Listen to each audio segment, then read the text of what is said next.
Olá, estamos aqui para mais um vídeo de Contos Maravilhosos. O projeto é apresentado pelo Governo do Estado de São Paulo e a Fundação ArcelorMittal, com a realização da Cooperativa dos Produtores Culturais do Estado de São Paulo, com patrocínio da ArcelorMittal e da Belgo Becar, através do PROAC. O Contos Maravilhosos é um projeto que tem como objetivo principal estimular e promover o contato da criança com o universo da literatura e também de valores sociais, através de uma ferramenta muito conhecida que é a contação de histórias. Hoje nós vamos conversar com Priscila Amaral, que tem muito a compartilhar conosco aqui de sua vivência e que vai abordar o tema Acesso à contação de histórias em tempos de pandemia. Olá, Priscila, tudo bem? Oi, Wagner, tudo bem? Obrigado por estar aqui com a gente. Prazer imenso. Que bom. Priscila, conta pra gente, então, como que se dá a diferença entre contar a história no virtual e no real? Você, pela sua vasta experiência, teve que se adequar à pandemia, essa situação nova que vivemos. Então, conta pra gente qual foi essa diferença e se houve alguma dificuldade que você tem enfrentado.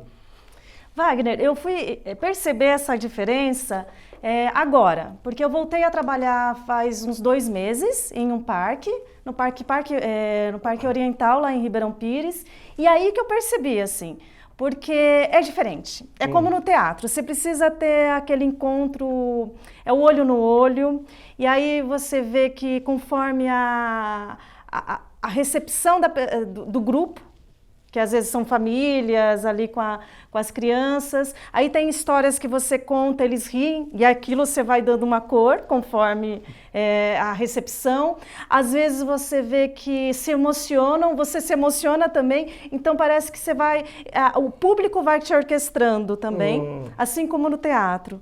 Que a contação de histórias, ela nasce também desse encontro, dessa roda. E o Luiz Cherubini, que é lá do Teatro Sobrevento, eu estava conversando com ele falou assim, olha, para o teatro, e aí eu faço essa comparação. Eu falei assim, olha, o teatro no vídeo é outra coisa. Talvez a gente esteja descobrindo uma outra linguagem, que é interessante também e é uma linguagem muito próxima do audiovisual. Então, às vezes, é a questão, por exemplo, você vai contar histórias no vídeo, brincar com aquele dispositivo, não negar o dispositivo. Então, você aproxima o rosto da tela, sai, você brinca com aquilo. Então, ou seja, você tem que saber aproveitar aquele espaço da telinha que você tem, né, e tirar o melhor proveito dela, né? Muito, muito bacana. E, Priscila, você acha assim que os pais, os professores, arte-educadores, do modo geral, diante de toda essa dificuldade, a contação de história, no caso, ela foi uma senhora de uma ferramenta, né? Então a gente brinca, será que os pais, professores teriam sobrevivido a essa pandemia? Agora estamos no final dela, já teriam sobrevivido sem essa ferramenta importante que é a contação de histórias? De modo algum, de modo algum, assim, não teria, porque o ouvir histórias, ele traz uma identificação, você se identifica com uma situação, ele te traz respostas para dúvidas, questões que você está vivendo, isso tanto para o adulto quanto para a criança, aí depende também da experiência de cada idade. A criança, ela tem uma experiência que é própria dela, nós adultos temos outras experiências. Ela te leva para a coisa da fabulação, de você ir para um outro lugar. Eu acho que assim, essa possibilidade de ir para outros lugares através das histórias e do entretenimento, assistir uma série de TV, se a gente não tivesse tido isso, nossa, muito teria bacana, morrido. É muito bacana essa abordagem. Uma coisa que eu queria colocar para você, assim, então, com relação a escolhas de histórias, como você falou, os temas, as opções, sugestões são infinitas, né? Tem alguma, não vou dizer sugestão, né? Mas existe uma melhor história a ser contada? Ou, quer dizer, acho que história é sempre muito boa, né? A história, lógico, dependendo da faixa etária da criança, eu acredito, você vai fazer um tipo de abordagem, usar uma linguagem. Mas você, dentro da tua experiência, você acha que existe algum tema, alguma história que não seria legal trabalhar com a criança? Se algum tema considerado meio proibido, vamos chamar assim? Como que é isso? Eu acho que todos os temas são válidos, assim, até como eu disse, assim, a criança ela não vai ter um entendimento, se você falar sobre o tema morte, nós temos toda uma bagagem e até uma vivência, que a criança às vezes ela não teve. E para ela, assim, ela não vai ver com o peso que a gente que a gente tem através da nossa experiência. Então é interessante, assim, eu digo que nós somos inquilinos do planeta. E a criança é um inquilino que ele acabou de chegar, então a gente vai acolher, né, de braços abertos. Então é necessário que o adulto, ele fale sobre, olha, você está chegando aqui agora. Então nesse espaço nós temos isso, você vai passar por isso, você vai passar por aquilo. Isso é um ato de amor, você falar sobre todos os temas. Aí está o como falar. E aí eu vejo assim, por exemplo, eu trabalho muito com a literatura, a gente chama de literatura para a infância, que ela atinge o estado da infância. Esse estado da infância nós temos, não só a criança. A criança ela está vivendo esse espaço, né? E a gente tem, através da memória, e isso é muito poético. É muito poético, assim, porque traz cheiros, sabores. Falar da poesia, eu acho que é uma coisa incrível. Acho que a poesia não deveria abandonar a nossa vida nunca. Ela tem que fazer parte do nosso cotidiano. E acho que nada melhor do que a gente trabalhar a fantasia através da contação, através da literatura. E por falar em literatura, a gente sabe que todas as histórias, tudo que temos hoje, elas surgiram dos livros, né? Falar principalmente dos clássicos, da literatura universal, né? Fala um pouco pra gente sobre o que é essa diferença do contar, do ler um livro para uma criança e do contar a história. Como você vê isso? Eu não vou colocar em peso de valores, mas conta pra gente a diferença disso. O contar histórias, muitas vezes você vai se remeter a um conto de fadas, a um conto popular. Isso é ancestral, está no nosso DNA, assim.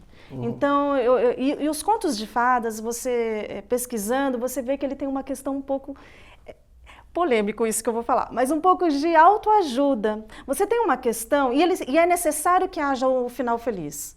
Para você, nossa, ufa, tem um final feliz, assim, sabe? Então, assim, ele traz questões para você, e aí você também, como você está ouvindo, você vai imaginar. O livro, ele tem uma materialidade, então aí tem o lúdico, que você vai brincar, tem livros sanfonas, principalmente crianças, bebezinhos, assim. Então você coloca o livro sanfona, assim, no chão, para ele aquilo é um labirinto, ele vai brincar, ele vai entrar junto, é uma experiência.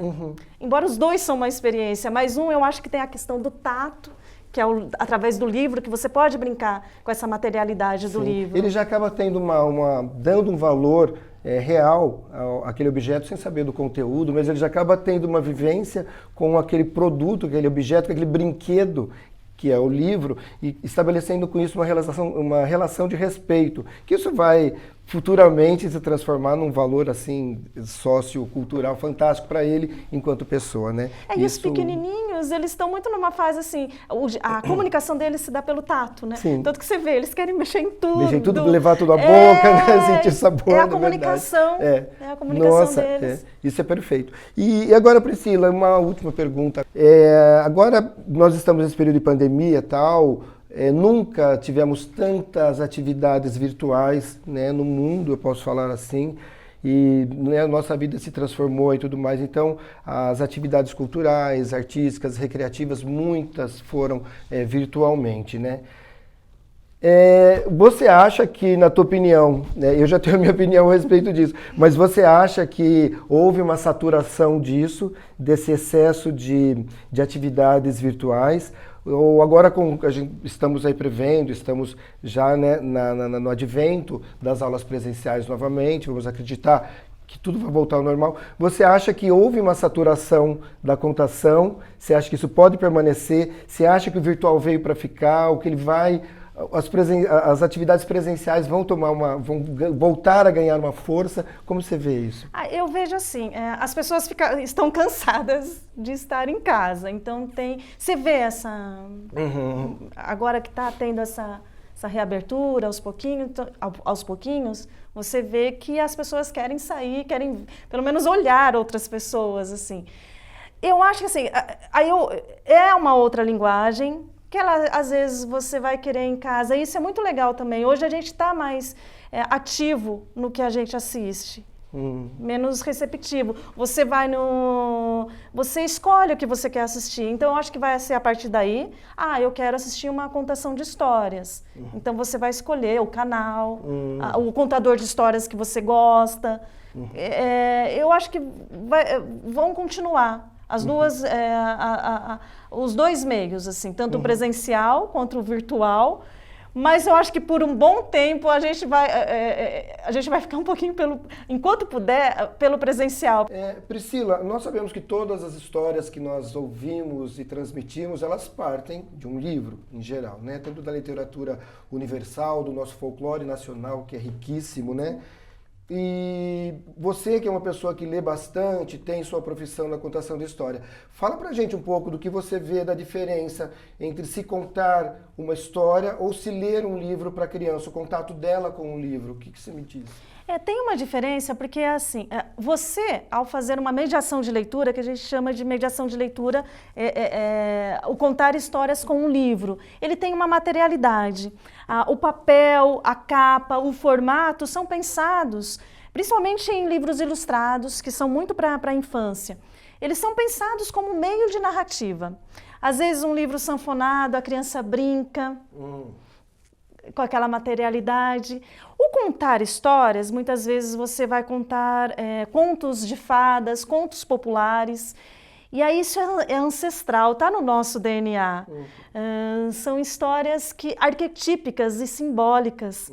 Então, e a criança, aí ela não tem a materialidade, mas ela tem a imaginação, que isso é muito poderoso. Então ela vai criando o personagem na cabeça dela, ela vai criando o ambiente, ela vai contando junto.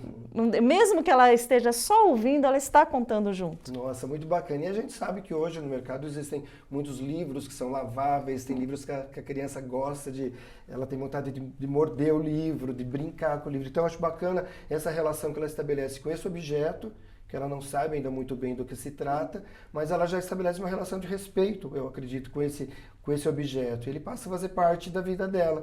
E mais adiante, então ela descobre que dali de dentro sai todo esse universo do imaginário infantil, que realmente é uma loucura. Muito bacana isso, né? E aí tem isso também dela. A criança, na primeira infância, tem uma fase que eles estão querendo mexer em tudo, precisa tocar em tudo, assim. Então, isso é interessante também, assim. E deixa, se quiser morder o livro, isso vira até uma lembrança. Ela vai, depois essa pessoa, ela vai ter 18 anos, olha o livro que você mordeu. Quando ela tiver filho, ela vai contar histórias para o filho dela e tem a mordidinha dela. Isso é muito especial. Nossa, isso é muito especial. Isso é uma transmissão do conhecimento, isso já se torna uma história, não é verdade? Muito bom, é verdade.